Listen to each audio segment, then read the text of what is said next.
रानी लक्ष्मीबाई की दुर्गा सेना की सेनापति थी और साथ ही साथ वह रानी लक्ष्मीबाई की हमशक्ल भी थी। इसी कारण वह शत्रुओं को धोखा देकर युद्ध भी करती थी।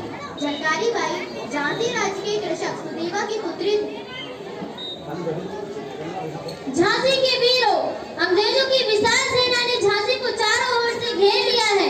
हमारी सेना के अनेक योद्धा वीर गति प्राप्त कर चुके हैं। कुछ सरदार अंग्रेजों से जा मिली हैं। अब हमारे सामने सिर्फ एक ही रास्ता है कि हम किले का फाटक खोल लें और अंग्रेजी सेना को युद्ध के लिए ललकारें। झांसी की रक्षा करते करते हमें अपने प्राणों की बलि देने का अवसर आ गया है। रानी माँ, झांसी पर अपने प्राण न्यौछावर करने के लिए हमेशा तैयार हैं। दामोदर राव की सुरक्षा का प्रबंध भी हम करेंगे, लेकिन अंग्रेजों की सेना के सामने जाकर प्राण देने में कोई समझदारी नहीं होगी। उचित तो यह है कि किसी तरह किले से सुरक्षित निकलकर हम फिर से सेना को संगठित करें। मैं आपकी योजना से सहमत हूँ, लेकिन अंग्रेजों का ये विशाल घेरा तोड़कर किले से बाहर जा पाना आसान नहीं। आप तो जानते ही हैं, अंग्रेजों के भेदिए किले के भीतर भी आ चुके हैं। ये गद्दार हमारी छोटी छोटी बातें अंग्रेजों से जा कहते हैं। ऐसी स्थिति में चूहे की तरह बिल में घुसे रहने से तो अच्छा है कि शेर की तरह शत्रु पर टूट पड़े। महारानी, आप जैसी वीरांगना को हम मरने के लिए अंग्रेजों सेना की धकेल सकते। मैं सामंत की बात से सहमत हूँ। आपका ये निर्णय योजित तो है, लेकिन रणनीति की दृष्टि से उचित नहीं। हमें कोई दूसरा रास्ता निकालना होगा।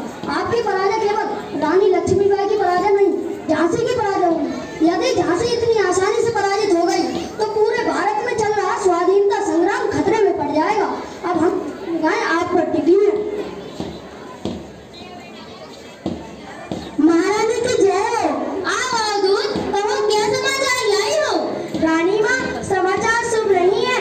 अंग्रेजों का विशाल घेरा झांसी के चारों ओर बहुत कड़ा हो चुका है। उन्होंने आपको जिंदा पकड़ने की ही ठान रखी है। दूत तुम जाओ, घटनाओं पर कड़ी निगाह रखो। नाना साहब, मैं किसी भी हालत में अंग्रेजों की बंदी होना नहीं चाहती। मैं झांसी की रक्षा करते करते शहीद हो जाना पसंद करूंगी। हम आपकी आज्ञा की प्रतीक्षा कर रहे हैं। आप आदेश दे दो, हम शत्रु पर टूट पड़ना चाहते हैं। झलकारी बाई, मैं तुम्हारा ही इंतजार कर रही थी। कहो, तुम्हारी सेना की क्या तैयारी है। रानी माँ, मेरी नारी सेना लड़ने के लिए अगली पंक्तियों में तैयार खड़ी है। बस आपके आदेश की प्रतीक्षा है। किंतु क्या? निसंकोच होकर कहो। रानी माँ, गुस्ताखी माफ हो। मुझे इस नारायण युद्ध के लिए आपके वस्त्र चाहिए, जय पगड़ी और करनी। झलकारी, तुम्हारी इच्छा अवश्य पूरी होगी।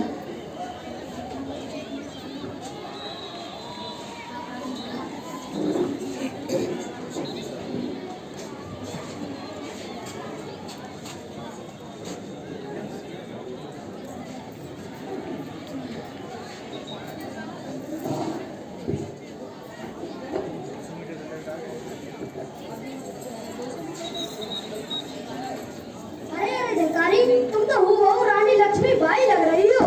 नाना साहब, आप ठीक कह रहे हैं। मेरा रानी माँ का हमशक्ल होना आज ही सार्थक हो सकता है। झलकारी भाई, ये तो बताओ तुम्हारी योजना क्या है। नाना साहब, मेरी योजना ये है कि मैं अपनी सेना लेकर किले के मुख द्वार पर अंग्रेजों को उलझा कर रखूंगी। उससे उनका पूरा ध्यान मुझ पर बना रहेगा। वे झांसी की रानी समझकर मुझे घेरने का प्रयत्न करते रहेंगे।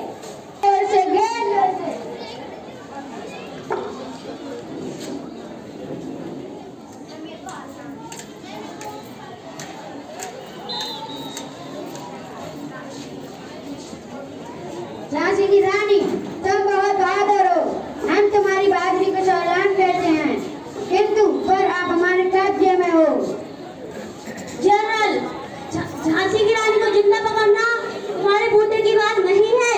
मैं जीवित रहने तक स्वतंत्र ही रहेगी। झांसी की जय हो। क्या यहाँ कोई है जो इसे पहचानता हो? जनरल, ये तो रानी लक्ष्मीबाई नहीं, उनके अंदर झलकारी बाई हैं। झलकारी बाई, इस और का मान कर दिया। यदि भारत की 1% स्त्रियां इस लड़की की तरह देश प्रेम में पागल हो जाएं तो हमें ये देश संपूर्ण संपत्ति के साथ छोड़ना होगा। Thank you.